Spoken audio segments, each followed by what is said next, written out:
हरी नाची गोइल रही साटा मेरे पोरल जवानी बघाटा मेरे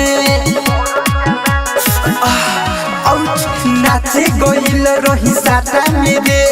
पोरल जवानी बघाटा मेरे सब राउटी के पीछे ले गोइले बा पटेल जी के लइका रे सखी बाजा में खूब पजियोइले बा पटेल जी के लइका रे सखी चोली में पैसा घुसइले बा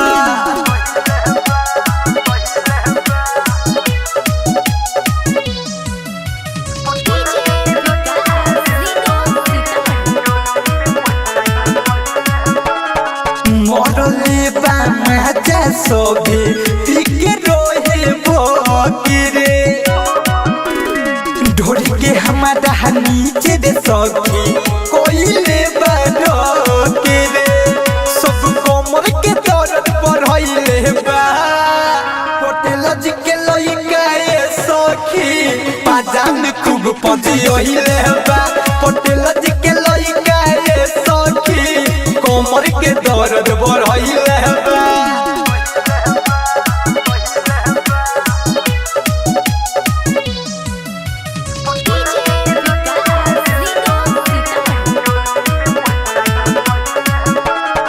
राइटर दीवाना सोहती आयुष लगत रहे रंगदारी रे चढ़ जवानी के पानी छोड़वले गरमी दिहले झारे रे टुनु टार्जन के गाना बजइले बा पटेल जी के लइका रे सखी बाजा में खूब पजियोइले बा पटेल जी के लइका रे सखी